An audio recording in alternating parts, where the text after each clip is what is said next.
directly from you in just a moment. Joining us on our chat today is Hall of Fame promoter Bob Arum of Top Rank Promotions. We also have Frank Warren joining us momentarily from Queensberry Promotions, and of course the WBC and a Lineal heavyweight champion of the world, Tyson Fury.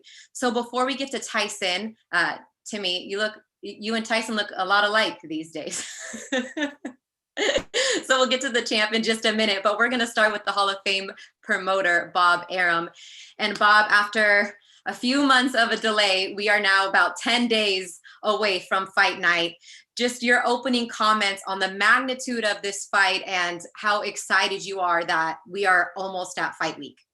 Well, I'm very excited, but I want to apologize to everybody because in the good old days, 10 years ago, when we did these conference calls, they were calls and everybody got in, everybody asked questions, and now we get to this nonsense Zoom business. I mean, nobody has to see me, they know what I look like, but it is what it is. And I am very excited about the fight. Everybody here in Las Vegas. Hey, Tyson. Hey, Bob. Hey, guys. Hi, Tyson. Everybody here Hi. in Las Vegas is excited about it. And we're looking for a great fight on October the 9th. As Bob mentioned, Fury Wilder 3 is going down Saturday, October 9th from the T-Mobile Arena. There are still select tickets available, so you can log on to AXS.com or TMobileArena.com and get tickets if you haven't now, and you will be in Las Vegas to join us, or you should be. There are select tickets available. If you can't make it to Las Vegas, the fight is live on ESPN Plus pay-per-view, Fox Sports pay-per-view, and also BT Sport box office. So we have you covered. And also, wait, Christina, and also, right, in-demand pay-per-view and direct TV pay-per-view. That's right. Everybody anywhere helps, right? Build it up. That's right. That's right. So wherever you are, you'll be able to find it on your local pay-per-view outlet. Of course, the fight is promoted by Top Rank, Bomb Squad Promotions, TGB Promotions, Frank Warren's Queensberry Promotions, and is a Premier Boxing Champions presentation. So as we are still awaiting Frank Warren, the floor will be open to Bob, Frank, and Tyson. But for now, I'll just start things off with first thing, congratulations to you, Tyson. You've added one to the clan since we've last spoke to you. So congratulations on the birth of your daughter. Thank you, Christina. Thank you. Absolutely. Just since you've arrived here back in the States, I mean, I know you're more than anxious. I'm sure you were ready to fight yesterday, but if you can just give an opening comment about how excited you are that we are days away from fight week now, finally. I'm very excited. Very looking forward to this fight. Very motivated, very focused and determined, and I cannot wait for it to be October 9th. I wish it was this weekend, but I have to wait one more week until I get these big hands on Wilder. For the third time, one of the few heavyweight trilogies we've seen since, I believe, Riddick Bowe with Vander Holyfield. So, yeah, really looking forward to putting a bit of history to this, this fight. Now, last fight, you straight up told all of us exactly how the fight was going to go. Whether the media and the fans believed you or not, that's up to them. But this time around, when we first spoke at the press conference months ago, you said you plan to do the same thing, knock him out perhaps even sooner. I assume you're still standing by that statement at this point. Yeah, I'm going to go all guns blazing, full out attack, all the infantry, straight out the door from round one until it finishes. It's either going to be me or Wilder. And I can't anticipate it being myself. I've never had a better training camp than I've ever had. I'm in the best shape of my life. You know, all the usual bullshit that fighters say, yada, yada, yada, yada, yada. Great shape, best camp. You know the story, Bob. Once or twice, right? Oh, this is actually true this time. And most of the times for me, I'm injury free, which is the most important thing. Really looking forward to it. Can't wait. Not much more I can say. Opening comment done. Fields open to questions. Okay. And Bob, you were, for the record, you were one of those ones that believed exactly what Tyson said he was going to do. last time. Absolutely. Why would he lie? I mean, the thing that concerned me was, hey, he's saying what he's going to do.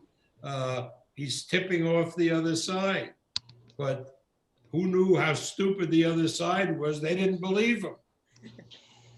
Well, they've made some changes to try to rectify that, and all will be settled when they step into the ring finally on Saturday, October 9th. But as the champion said, no we are heavyweight in the world that can beat Tyson Fury. Period. End of story. No heavyweight in the world now and in the near future. I'm not going to argue with the boss man. So we're going to open it up now to the media. If you'd like to ask a question, please make sure to raise your hand in the queue, and Evan will unmute you and we will get your questions in. So send Evan a private chat message in the Zoom or raise your hand, and I will feed the questions directly either for Bob or for Tyson. So let's see who our first question is going to come from. Let's go to Keith Idek for the first question. Keith, go ahead and unmute yourself. I did. Christina, do we get one question or two? Two. Depends on how I feel. Three. You can have two. Keith, you can get 3, Keith, if you want. If Evan and Bob like you and Tyson, I'm hands off at this point. I'm not being greedy. I just wanted to make sure. Tyson, you dispelled the myth basically that fighters can't really learn a lot in their first camp with a new trainer, because obviously you've performed so well in the fight against Wilder, the last one. What do you think worked so well for you in your first camp with Sugar Hill? And then what do you think Deontay Wilder might be able to change about himself in this first fight with his new trainer? Good question. And the answer to that question is, it only took me 6 weeks to go from a slick boxing counterpuncher to an aggressive knockout puncher. With 6 weeks with Sugar Hill, changed me full style, full outlook on boxing. Deontay Wilder's had 16, 17 months, however long it is, since we fought, to change his style. I believe he probably could have got a degree from college in that time if he would have worked hard enough. Never mind changing his boxing style. You know, anyone can do whatever they want in life. Everybody will have a game plan. Everybody will do what they think they're going to do, until what Mike Tyson said is 100% true. Until they get punched in the face, then they realize that they got to do what they got to do to survive. And that's what boxing is. Everybody's got a great game plan until it comes down to it. And that's what it is. And Tyson, my other question for you is, obviously the heavyweight division changed a great deal on Saturday with Joshua's loss to Usyk. Just your perspective on the fight was, and of course how it changes what you might do moving forward after this fight. I've only got one fight on my mind at the moment, and that's Deontay Wilder. He's the most dangerous heavyweight on the planet, barring none, and can end your career with one punch in any round. So I can't be thinking about what happened in other fights. I can only think about me. I know it's selfish, but it's a very selfish game that I'm in. So I haven't really thought about Usyk or Joshua. One thing I will say, though, while everyone's listening, is I've got no interest in slating anybody, or kicking anybody while they're down. It ain't my style. I like to pick on someone who's doing well, successful, on top of the game. I don't like picking on people who are down and probably at the lowest point and probably mentally unstable and unwell with a big loss after such a long reign. So, Usyk done his job. He had to do what he had to do, and that's that. And Joshua's got to do what he's got to do. But like I said, none of my real business. Can't say I'm interested because I've got the bronze bomber to deal with. And then whoever's next, we'll deal with them, just like I've done the other 31 opponents I've already faced. Okay. Thanks, Tyson. Thank you. Thanks, Keith. Next up in the queue is Dan Raphael. Go ahead and unmute and ask your question, Dan. Hey, thank you very much, Christina. Hi, Tyson. Hi, Don. Tyson, my question for you is, so the delay has happened, and I wondered, it's been a while, but think back to the immediate aftermath of the second fight that you had with Deontay Wilder. I wanted to know how annoyed, or whatever the right word is, were you with all of the things that he said were his reasons why he lost? He said that you manipulated your gloves, that his trainer spiked his water, that his outfit was too heavy. There was like 10 different reasons why he claimed he lost. He could never seem to give you any credit for just beating him and being the better man on the night. What's your perspective about that? I don't really make much of all the excuses that were flying around for so long. And I think it just made him a weaker character and less of a man, less of a fighter, because, you know, when you get beat, you get beat. Shake the man's hand and move on. Lots of fighters have lost. Muhammad Ali lost fights. Mike Tyson lost fights. But it's what they do after they lose that makes them who they are. You know, and I've not really got a lot to say about what Deontay Wilder was saying. It's none of my real concern, because when some people lose, they have to make up an excuse why they lost. And that's probably Deontay Wilder's reasons for going into this second fight, to convince himself of whatever happened. And that's up to him. Good luck to him in the fight, and we'll see if he can do anything better in the third fight rather. Is that it for you, Dan?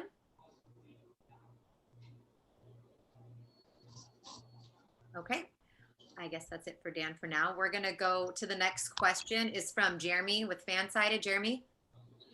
Hi, Tyson. You've been very open about your mental health struggles. You once explained to me that it's a daily struggle.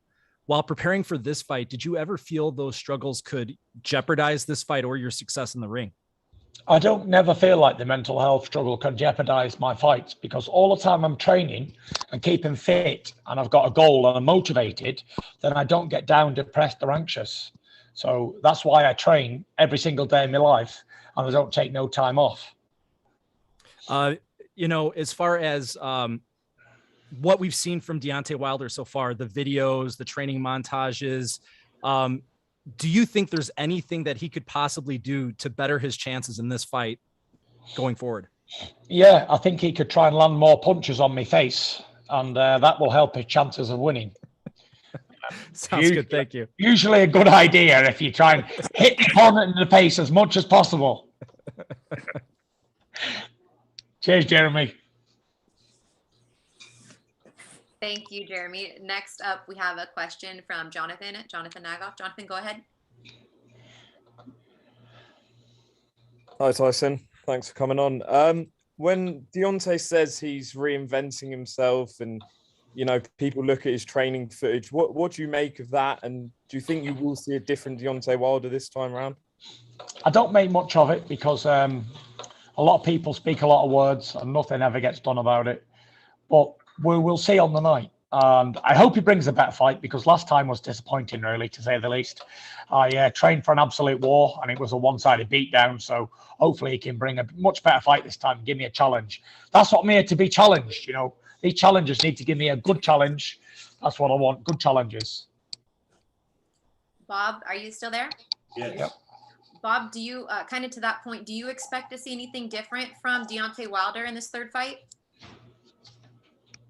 What do you mean? If Do you I think that- expect to see, who the hell knows? I'm not involved with that camp. Sure, he's going to try something different, because he ain't going to want to do the same thing and end up getting knocked out. So he's going to try something different. What that'll be, I don't know. Yeah, he tried to But change the trainer. But it's not going to help him, right? In my opinion, it's not going to help. Whatever he does, Tyson Fury is going to beat him. But yeah, he's going to try something different. That's the bite I wanted first, Bob. That's that last part. Right there. Doesn't matter what he does. We got there eventually. Okay, on to the next question. Danny Flexen, you're up next. Danny, go ahead.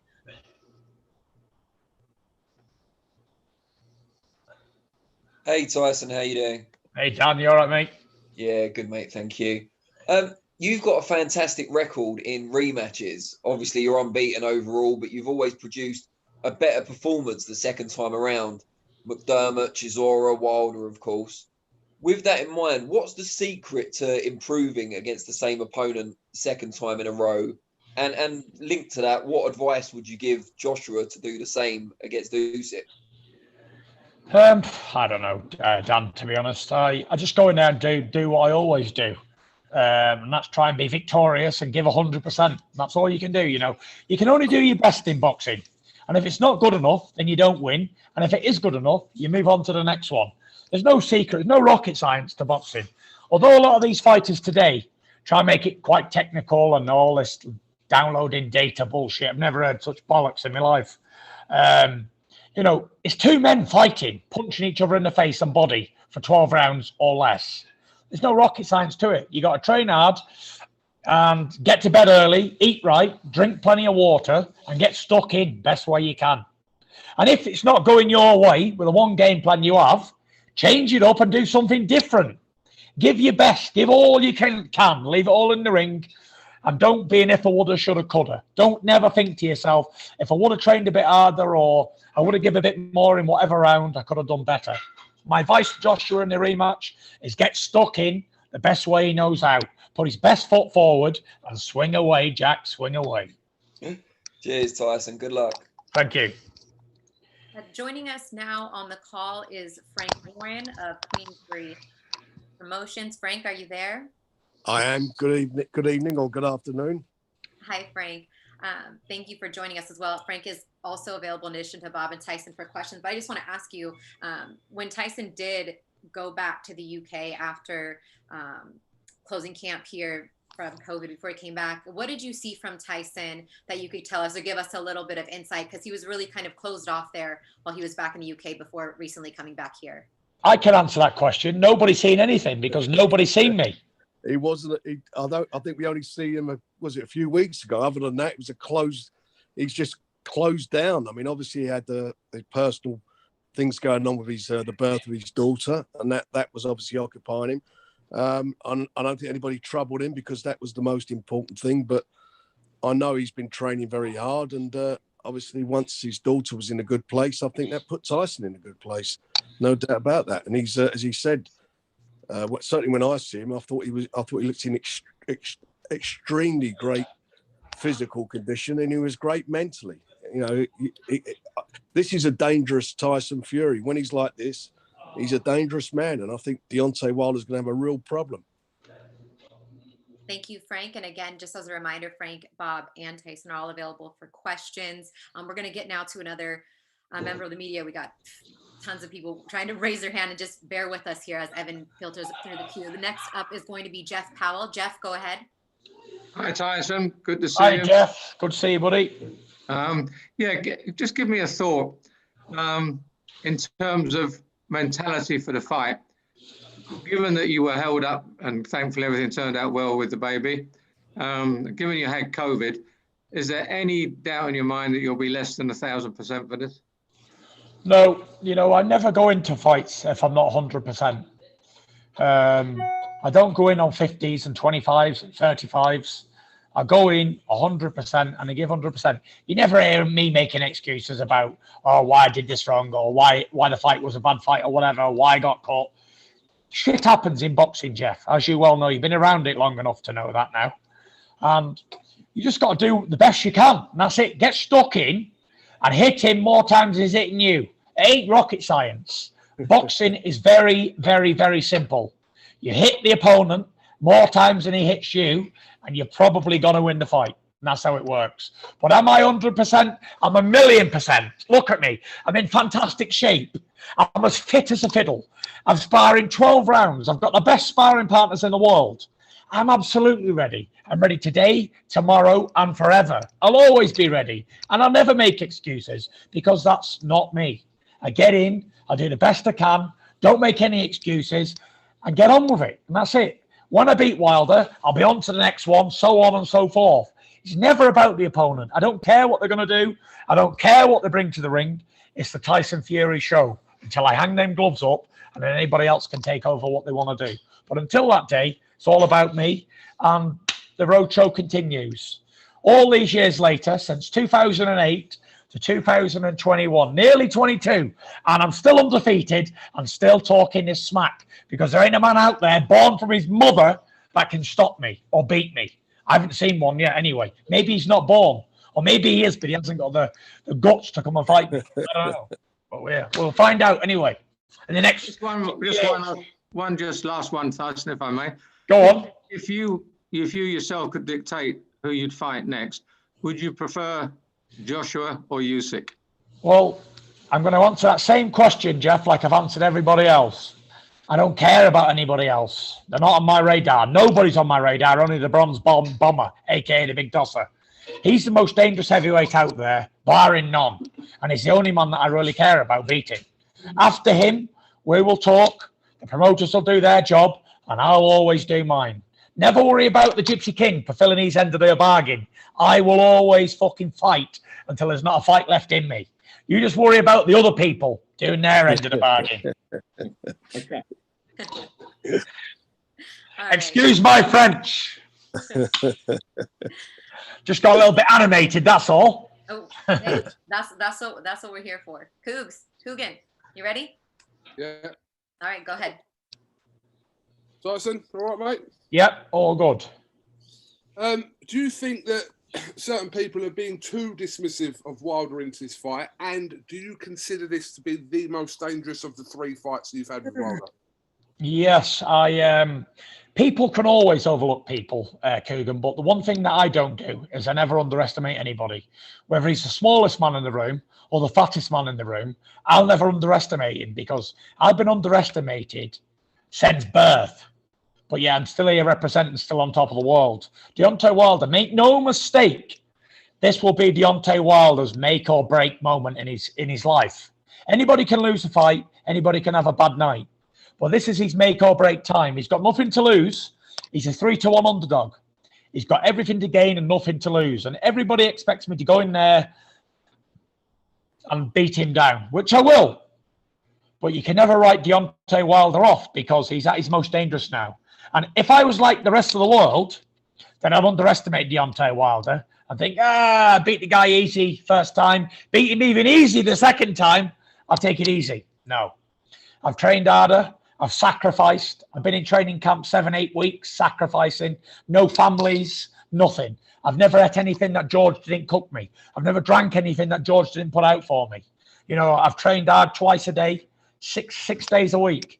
I'm really, really ready and prepared. There's not one thing more that I could say, hand on heart, that I could possibly do to prepare any better for any fight. This is me. I'm at my peak. I'm at the best Tyson Fury ever is now. See you next week. Thank you. Up next, Steve Bilton. Steve. Hi, Tyson. It's Steve from Boxing UK. Hi, Steve. Hello, mate. Tyson, after last weekend, how important is it for you that at least one of the heavyweight belts remains in the UK? It's none of my real concern about where the belts are, as long as my belts are strapped around my waist. The rest of them, I don't care where they go because, you know, there's only one man who can clear them all up again and bring them back, and that's me. There only ever has been me. I'm sick of saying it. There only ever has been one. There can only ever be one. And you're looking at him. Me, the Gypsy King. All right, next up is Cole Whiston. Cole. Hi guys, from Boxing World Weekly. Thank you for having me. Tyson, you said in the opening press conference that you wanted to come into this fight at your heaviest. I want to know if that's still true, and if so, what benefits do you think that'll provide? I've been working on it, but you know, I had COVID. I had a month off with my baby that was unwell, and you know, eating all that stuff takes a lot of doing. You know, I don't know if I'm going to be at my career heaviest, but I'm giving it my best shot. Don't worry about that. Just know that I am a behemoth among men. 6'9", 270 plus. You know, I am the real star to the big men in the division. They said Sonny Liston was the star to the big men at 6'1" and 215 pounds. But you know, I'm setting a landmark here. 270 plus, 6'9". Stop me if you can. Like a steamroller coming towards you. Tyson, you made a comment earlier about in an interview that I watched earlier where you said that you would have been more concerned had Deontay actually accepted the loss and not made the excuses. Can you explain that a little bit more? Yes, I can go into detail, quite complex as well. See, you know, if you've got a problem in your life and you want to overcome it, like I did with alcohol and depression and all that stuff, then I had to admit to myself that what was going on. I had to accept reality and put up or shut up. And that's what you have to do. In order to get better, you need to accept that you need the help. You need to accept the problem. So Deontay Wilder's problem is he couldn't accept defeat. So long career undefeated, 44-0, nearly all knockouts, and he gets defeated. It must be hard. The Lord knows I don't know what it's like because I've never had to experience it. But I'd say it'd be hard. But the quicker you can come to terms with being defeated and move on and get better, the quicker you have, the more opportunity you have of avenging your defeat. If you can, if it's possible in your stars to avenge them defeats, then you need to accept a defeat first and then move on. Where what I've seen from Deontay Wilder is he can't accept defeat. He doesn't know why he lost. There's a million reasons why. And he's still banging on that same drum about the gloves weren't on, drugs, water, trainer, all this sort of stuff. Many, many more things, costumes and whatever else. And if he would have came into this trilogy saying, you know what, Tyson, you beat me. Fair and square, good man, but I'm going to get you in the third trilogy. Don't you worry about that. I'd have been like, okay, this is a serious guy. I really got to take him seriously. Not that I'm not anyway, but, you know, he didn't show any class at all in defeat, and he hasn't accepted that he's been beaten. Therefore, he can't overcome it. So you will see what will happen to him on the 9th of October. And with that, Gareth, go ahead. Very good evening. Thank you, Bob, Tyson, Frank, for your time tonight. It's appreciated. Can I ask you, Tyson, even though you don't want to speak particularly about last Saturday night, is there a chance that if you have a comprehensive victory Christian, over could you pass me my water, please? Deontay Wilder on next Saturday night, that you could say to Joshua, forget the victory, come and fight, forget the rematch with Usyk, come and fight me next? Good question, Gareth. But again, I've no real concern about anything else other than Deontay Wilder. I've got a mammoth task ahead. A very, really dangerous fight that I'm not overlooking, that I'm giving 100% focus. And I don't care who I fight after this. Whoever the next challenger is, let me get through Wilder first. Then on Sunday morning, you can speak to me as you always do. And then we'll talk turkey about who we'll fight next. And quite frankly, I just don't give a damn. Can you just give an assessment then of how good you think Alexander Usyk is as a heavyweight? He did his job, Gareth, and that's all I know. He won his fight. Good luck to him. There's not much to express, you know. Did I watch the fight? Yes, I did. Was I absolutely wounded that he won? Yes, I was. I was hoping Joshua could win the fight, but he couldn't, and that's none of my business. And one thing that I have learned in my life, and not that I've ever been involved in other people's businesses, but I always keep this nose out of everybody else's business because it's none of my concern. The only thing I'm bothered about is beating Deontay Wilder, and that's the most dangerous heavyweight out there. And in my opinion, Wilder beats Joshua, Usyk, all the rest of the division comfortable, but he cannot beat me. Thank you. Looking forward to seeing you on Monday. Thank you. Are we seeing each other on Monday? Well, I hope so.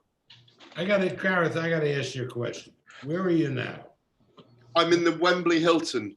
Okay. You're in England, right? I am. Right. And it's evening, right? It's 10 o'clock, yeah. What are you wearing the fucking sunglasses for? He's been dug out by Bob. Bob.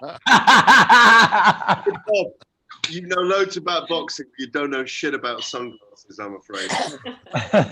Look forward to seeing you next week. Cheers. Thanks, we're gonna take one more question. Go on, Bob. Hey, let him right into the trap. Let him into it. Joe Hewlett, Joe. Hello there, Tyson. Joe here from Planet Sport. It's great to chat to you tonight, or today even. Just a quick question on Sugar Hill Sheward, really. Obviously, you haven't fought since the rematch, but that's meant you've probably spent more time with Sugar Hill and maybe learning more from him. How has that time been, and how good of a coach is Sugar Hill? I spent quite a lot of time with Sugar. Yeah, we had about 1. We've had 4 or 5 training camps now, back to back. We've spent a lot of time in our holidays together. where we were still ticking over, still doing bits and pieces. I've had a long time to get used to his style a bit more now, and he's a fantastic coach. The most knowledgeable, the most experienced boxing man that I've ever had around me, by far. His boxing knowledge is second to none. Very, very, very good technical boxing coach. Best I've ever had in the last 10 years, I'd say, for sure. And on that note, Tyson, anything further? I give you the floor for a closing comment here before we wrap things up. Well, guys, it's nearly that time of the year again where I take over Las Vegas and it becomes the home of the Gypsy King.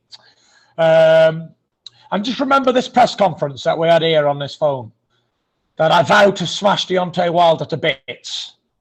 And I will. Tune in, find out. Peace out. You can tune in Saturday, October 9th, live from Las Vegas, the T-Mobile Arena. Also live on pay-per-view, ESPN Plus pay-per-view, Fox Sports pay-per-view, BT Sport box office, or your local pay-per-view providers. Select tickets available on AXS.com and T-MobileArena.com, also at the T-Mobile box office. So join us in Las Vegas or live on pay-per-view. Thank you, Bob. Thank you, Frank. Thank you, Tyson. Everybody, all the media for joining us today. Fight week kicks off Tuesday with the grand arrivals. We'll see everybody that's lucky enough to be there. If not, follow the coverage all week long via Top Rank social media, Tyson's, etc. So for everybody on the call, I'm Christina Poncher. Thank you so much for joining us, and we'll see you next week for Fight Week. Goodbye, everybody.